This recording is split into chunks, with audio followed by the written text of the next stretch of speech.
And you know, this guy's waiting there at the airport with a big sign with my name on it, and my flight had been delayed 6 hours. Then I had to go through the immigration process of, you know, fingerprints and the whole medical thing and everything. So it took longer. By the time I came out, it was almost like 10 o'clock. And, you know, he said, I'm going to take you to your hotel. And I thought, thank God, I just need to lay down and go to sleep. And then he said, so when we got to the hotel, he said, oh, and I'll pick you up at 8 o'clock in the morning to take you to work. And I thought, okay. And right away in my mind, I thought, well, you better not say anything because you're in a new country, this is a job, and you've just got to go. So, you know, and I remember that first day at work, it was very interesting because the staff were asking me, you know, so are you living with your family? And I'm, no. Are you living with uncles and aunts? I said, no, I'm living in a hotel right now in Miami. So hold on, do you know anybody? I said, no. You don't know anybody. You just came here, and they were sort of shocked. But for me, it was a little bit easier because I already sort of had to leave somewhere before. Yeah. So. Yeah. That reminds me of my father's story. He came in 1970 with $100 in his pocket, didn't know anybody. He landed in San Francisco International Airport, was sitting in baggage claim at the turnstile waiting for his bags to come, and ran into an old high school classmate who had just dropped somebody off at the airport. And they said, well, where are you staying? And he's like, well, I was just going to find a hotel. And, you know, they basically took him to room with him for the first month until he, you know, got his first job, washing dishes. But, like, yeah, that's the kind of uncertainty Yes. is the norm. Is that something that, like, you've experienced, either of you? Like, kind of uncertainty of where you're going to be, where people are going to live, where, is that? No, because we came having my dad and my brother here, and yeah, I feel like it's always been where it's just kind of like my immediate family here and maybe some other relatives, but we've always had someone, so if like something goes wrong, we have someone there that's there for us. I think maybe my brother and my dad kind of experienced that a little bit, but my brother was coming specifically to play tennis, so we had some sort of connection here. If not family, then he had some sort of purpose and he came with my dad, so they weren't alone. Yeah, and there's a community too. Yeah. I guess for my parents it was, or for my mom, well, because my father had already came to the United States before because his previous partner wanted to, because my half-sisters were born in Honduras, but his partner had came to the United States and she wanted her children with her, so he didn't trust the immigration process or the migration process, so he came with them, and then he like got introduced to the drugs because in the 80s that's when like cocaine was being a big thing, and then he went back, so he had made connections here. And I remember my mom telling me, like, yeah, you know, we had, I remember arriving, and we had a place to go, and, you know, your dad used to help this guy in a catering truck. He used to drive, and then I used to help our host, who was a woman, take care of the children, clean dishes or whatever. And then after that, like, my father raised enough funds, and then he bought an ice cream truck, and then they kind of started their business from there. But I mean, I guess early on, like with my older sister, I think there was some uncertainty of like where they would live. But then by like the late, like probably when I was like 5, like my father not bought a home because it's still owned by the bank, but I mean like there was a place where we could go back. Yeah. Questions from the Oh yeah.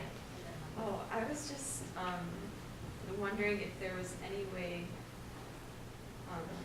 you feel that, I don't know if any of you like speak languages other than English, or I was just wondering how you think that maybe any other languages you speak would be connected to your identity, or how you feel that it's influenced your experience. I can offer a quick story, and then I'll let. So I grew up speaking Tagalog, which is the main dialect of the Philippines. I didn't speak English till I started kindergarten, even though I was born and raised in the United States. And I'd always associated that language with family and often disciplining. So like if my parents, I was misbehaving in public, my parents would cuss me out in their language, right? So as not to embarrass. And the first time when I was 23, I went to the Philippines. I landed, airport, left, you know, the plane. And it was such a weird experience hearing, you know, Tagalog, the language of disciplining, like in the airport, or like a cashier would, you know, because I'd always associated it with family members.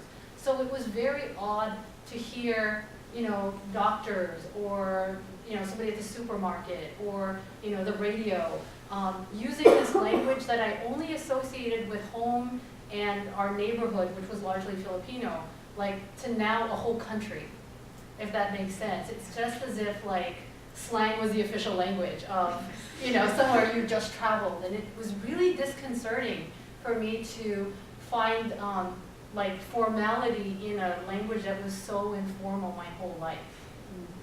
I don't know if any of you have had experiences or.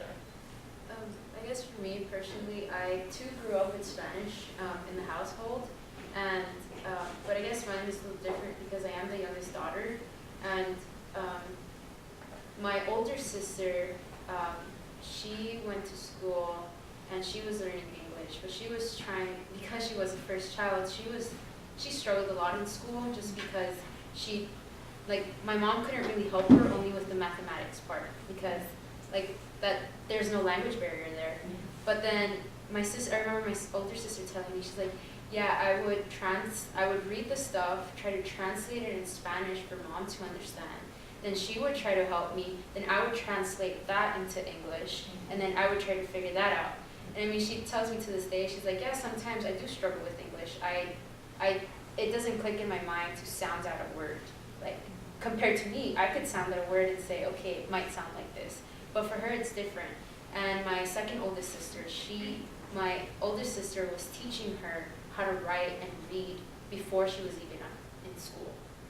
And then lastly, I learned Spanish, but then as soon as I went to kindergarten, that just kind of went out the window. I just learned English. And I mean, sometimes I do get a little sad because my mom, she wanted to learn English, so she would tell us, speak to me in English so I could learn too. So then I couldn't really speak in Spanish because she wanted me to speak to her in English. So then I lost that, and I mean, sometimes I try hard. I try more now because I feel like that is part of my identity. That is part of me being Hondureña and being able to speak and communicate. And this is a side note, but when I was a freshman, we went to go speak to, it was another panel, and it was a bunch of college students talking to the Latino community here. And I remember one lady came to me afterwards, and she said, I'm so happy that you said you were Honduran American, because I myself am Honduran, and I've never heard anyone else be here and say that they're Honduran, because most of the population here is Mexican or Mexican American. So, I mean, and she tells me, I'm so proud of you because you're here. And I was like, this lady has no connection to me, but she's telling me that she is proud of me because she has a connection of a country with, where my roots come from. I speak Gujarati and understand Hindi and that. But when we first came to the UK, I was able to speak Swahili as well. Because, living in Africa, we communicated in Swahili and then whatever was our mother tongue, as we called it. But just like you, my mom didn't speak much English, and I'm the youngest in our family.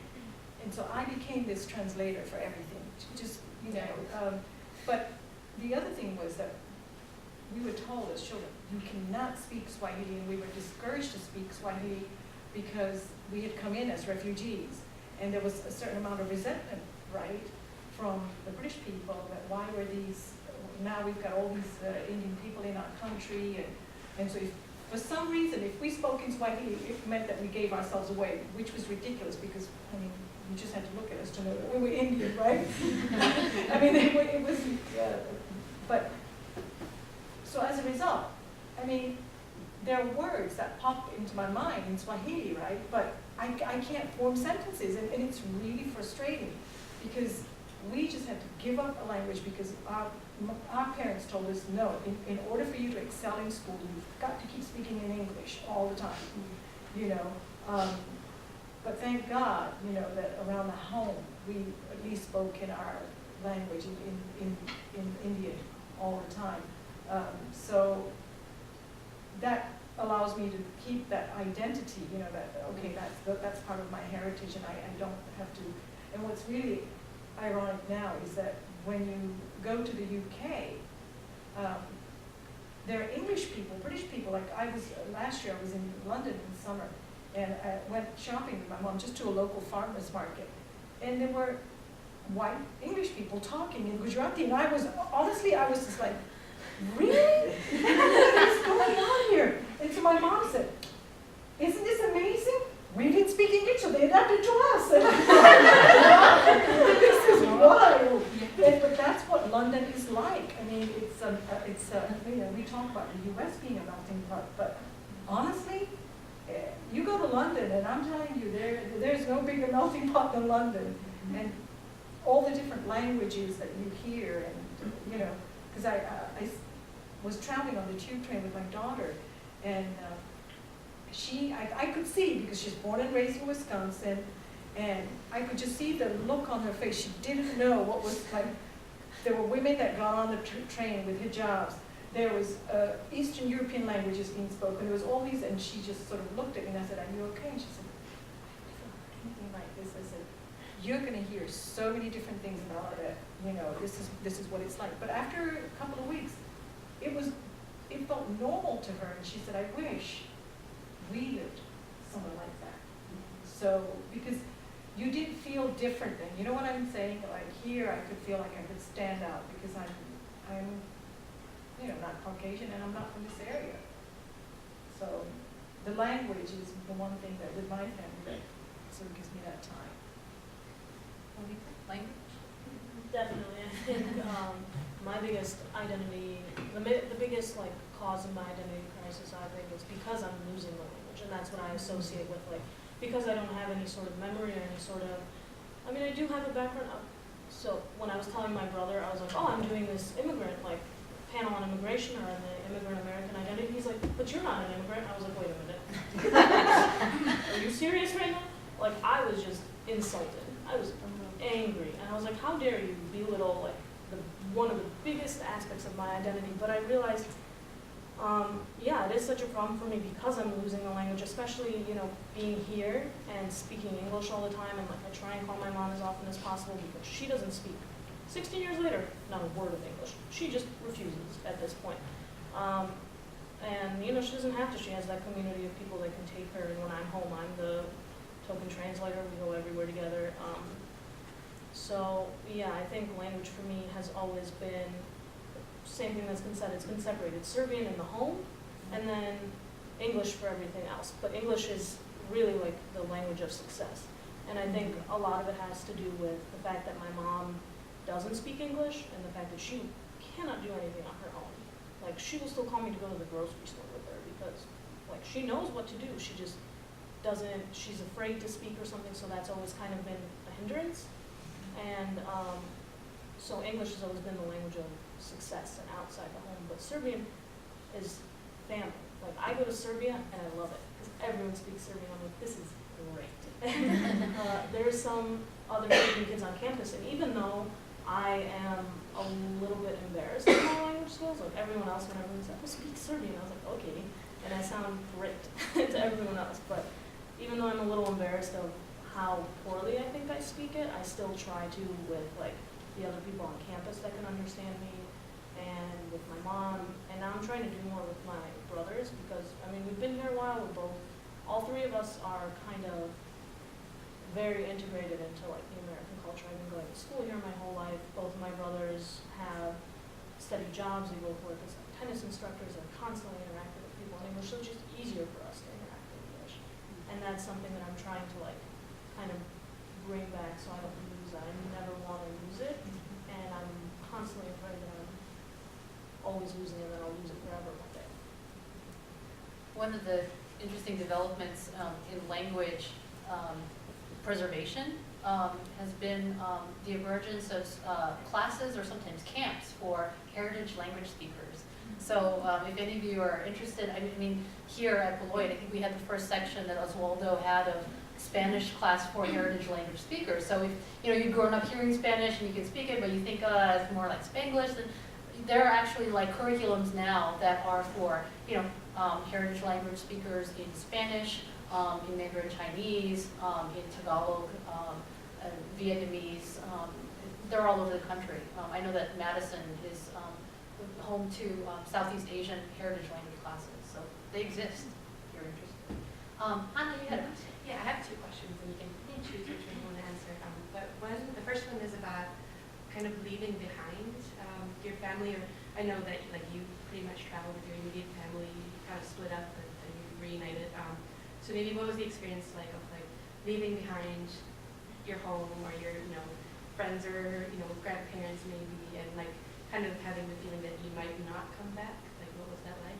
And the second question is, I'm interested in kind of like the confusing and awkward moments. I get this a lot, like people mistake me for an American, and it's just, sometimes they're funny moments, sometimes they're a bit sad, but do you have any like, from your experience, do you have any